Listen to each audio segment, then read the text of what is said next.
The ocean liner pressed on, traveling quickly and far, just as she was intended to. She carried troops dutifully and faithfully, with the waves of several oceans splashing up on her hull as she moved gracefully to her destinations. The troops were safe, comfortable, and accommodated on their travels, fighting the largest conflict this world has ever seen. Welcome to Shipwreck Sunday. My name is Eleanor. Just a quick disclaimer for a younger audience before we dive in. This story may be disturbing to some, so viewer discretion is advised. Okay everyone, let's get into it. It's been far too long since we've covered an ocean liner, so here we are. If you're reading the title and you're confused, let me elaborate. Yes, there are two ships named Mauretania, and yes, we've covered the first one as well. Now that we are all caught up, let's look at the second Mauretania and her amazing career. Mauretania II, as we'll call her, was built by Camel Laird of Birkenhead, and she was the largest ship built in England at the time, and the second new ship delivered to the newly combined Cunard White Star Line. She was laid down as yard number 1029 on May 24, 1937. She's actually considered a medium-sized Cunarder, interestingly enough, and she was launched on July 27, 1938, being christened Mauretania the next day by Mary Bates, wife of the Cunard White Star chairman Percy Bates. She said on that day of the ship, quote, "This is a red-letter day, not only for me but for Merseyside, the launch of the largest ship that has ever been built in England. I hope that, like her namesake, she may work her way into the affections of all who have to do with her on both sides of the Atlantic. To the ship and all who serve or sail in her, I wish all good fortune. I name you Mauretania." She was named for the first Mauretania, which was a blue-ribboned winner and the sister ship of the ill-fated Lusitania, and the older sister to the illustrious Aquitania. People like to argue whether or not Aquitania is a sister ship to Lusitania and the first Mauretania, and I don't even entertain the argument. Most historians agree they are sisters, and I agree with them. Mauretania II was designed for the London to New York City service and was the largest ship to ever navigate the River Thames and use the royal docks. She was also intended to stand in for one of the Cunard queens when they were undergoing maintenance. The queens we are talking about are RMS Queen Mary and RMS Queen Elizabeth. Mauretania II's new smart and stylish accommodation marked a further enhancement to the standards of cabins, public rooms, and general facilities provided for passengers of all grades by Cunard White Star Line. Cunard was known for their speed and efficiency, and White Star Line was known for traveling in the lap of luxury, so this was a match made in heaven. Before we get into her maiden voyage and all of that fun stuff, let's take a look at her specs. Mauretania II, whose official number was 5522977, was an ocean liner with her tonnages sitting at 35,738 gross registered tons and 19,654 net registered tons. She was 772 feet long and had a beam of 89 feet wide. When she was built, she had a capacity for 1,360 passengers, though after a refit in 1962, this capacity was reduced to 1,127 passengers, and she averaged 802 crew. As for propulsion, she was equipped with two sets of Parsons single-reduction geared steam turbines capable of producing 42,000 horsepower combined, which turned 2 screws. With this setup, she achieved average speeds of 23 knots. As for her stunning looks, she had the standard black hull, red keel, and white superstructure with 2 short funnels that were red with black tips, making her easily identifiable as a Cunarder. Funnels in the 1920s, 30s, and 40s were much shorter and squattier than those long, skinny funnels we think of when we imagine ships like Lusitania and Titanic. And it's simply just because design trends shift much like fashion trends. Regardless, Mauretania II would be a trendsetter. And she'd end up a soldier as well. If you're enjoying this video, leave me a like, subscribe to the channel for more content, and let me know down in the comments section below. Okay folks, it's time to get into her early career and World War II. She completed sea trials and was completed some time before her maiden voyage, which commenced from Liverpool to New York City on Saturday, June 17, 1939, under the command of Captain Arthur Tillotson Brown, the same captain who'd seen her predecessor off to the shipbreakers. After 1 week in New York City for show and tell, she returned to Southampton via Cherbourg on Friday, June 30, 1939. Just like RMS Aquitania 25 years before, Mauretania was to experience only the briefest period of commercial success prior to the outbreak of World War II, which would bring passenger service to a screeching halt for the next 6 years. Returning from her next voyage, she called at Southampton, Le Havre, and finally London, where she berthed in the King George V dock. From August, she was switched to the London to New York City service, for which she was originally intended. Here, she would run alongside her running mates Britannic and Georgic, the last two White Star Line ships ever built. On August 11, 1939, she left for her final voyage prior to World War II. World War II broke out in Europe on September 1, 1939, with Nazi Germany's invasion of Poland. We do have to note that the Second Sino-Japanese War, where Japan invaded China, began on July 7, 1937, with the Marco Polo Bridge incident near Beijing, and this is widely considered by some historians to be the true start to hostilities in World War II. Mauretania II started her return voyage on September 30, 1939, and on October 2nd, the German-English language radio broadcast from Hamburg issued a veiled threat against her. Upon her safe return, she was requisitioned by the British government for wartime service. Mauretania would be armed with two 6-inch guns and some smaller weapons, painted in battle gray, and then dispatched to America at the end of December of 1939. For 3 months, the ship was held idle in New York, docked alongside Queen Elizabeth, Queen Mary, and the French line's Normandy, which had been requisitioned by the United States and was going to be turned into a troopship named USS Lafayette. If you know anything about the Normandy, you know she never left the dock as Lafayette. If you have no idea what I'm talking about, check out our episode on her. Mauretania II would remain idle until it was decided that she would become a troopship. On March 20th, 1940, she sailed from New York City to Sydney, Australia through the Panama Canal to be converted for her new role. This conversion work was carried out in April, and in May, she left Sydney as part of one of the greatest convoys to ever exist. She was joined by Queen Mary, Queen Elizabeth, and the beloved Aquitania, with 2,000 troops aboard Mauretania II, heading for the River Clyde through South Africa. Other notable liners in the convoy included Empress of Britain, Empress of Canada, Empress of Asia, and New Amsterdam. A true collection of beauties right there. During the early stages of World War II, she transported Australian troops to Suez, India, and Singapore, but later she mainly served in the North Atlantic. In addition, she shuttled Italian prisoners of war from the Middle East to South Africa for internment after their defeat in North Africa.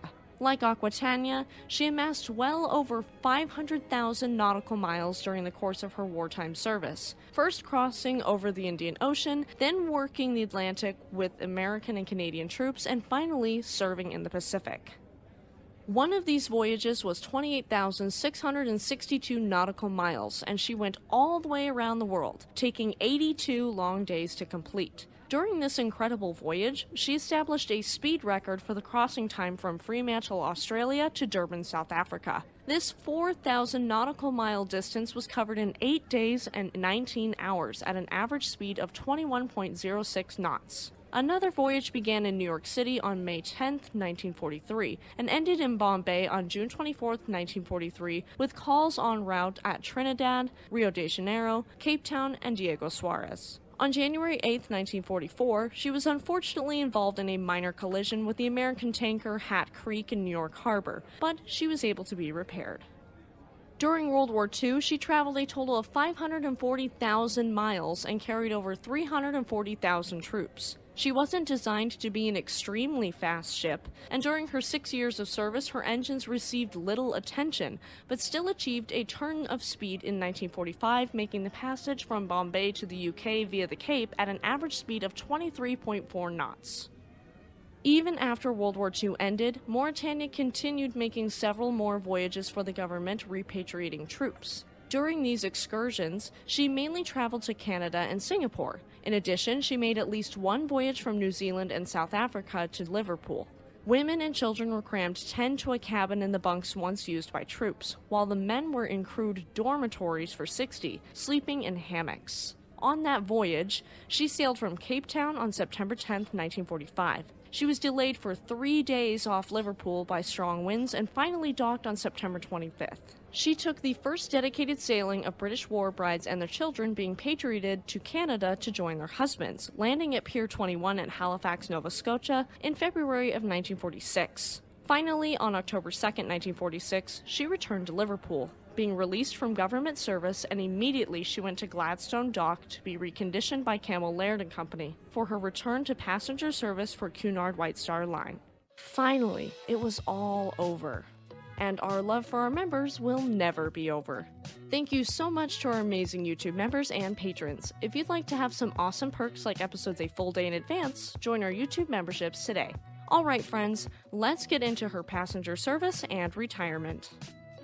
After a complete overhaul and refurbishment of her interiors, Mauretania II made her first post-war Atlantic crossing to New York City, departing on April 26, 1947. After using Liverpool as her home port for the first 2 voyages, she was thereafter based at Southampton. Here she acted as a relief ship for Queen Mary and Queen Elizabeth, standing in on the transatlantic service when one of them was undergoing maintenance. By this time, the London to New York City service had been discontinued as Georgic, with which she had operated this service, was in no fit state to resume passenger services, and Britannic had been transferred to a new Liverpool to New York City service. Later that year, Mauretania began to be used as a cruise ship during the winter months to the West Indies and the Caribbean. These cruises became known as the, quote, dollar-earning cruises, and helped to bolster the absolutely wrecked British economy. I don't know if you know this, but war is really tough on economies and populations, especially ones of the magnitude of World War II.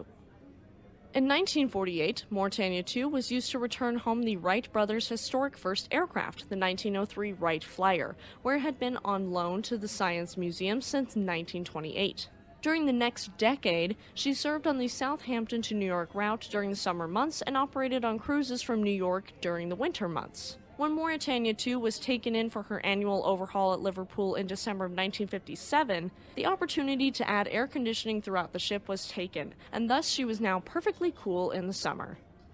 Now we move into her later career, and sadly, the end for her. But don't worry, we still have plenty of time with her, for now. By 1962, Mauretania II was seeing more competition from more modern ships and was beginning to lose money for Cunard Line. This market was already getting tougher as the rise of air travel started to kill the ocean liner industry. Remember, ocean liners' bread and butter is the immigrant trade, and the onset of jetliners as well as the 1929 restriction of immigration to America started the steady decline of ocean liners on the North Atlantic. In October of 1962, she was painted pale green like Caronia, which is famously known as the Green Goddess, and converted into a cruise ship. During this conversion, her passenger capacity was adjusted to accommodate 406 first class, 364 cabin class, and 357 tourist class passengers.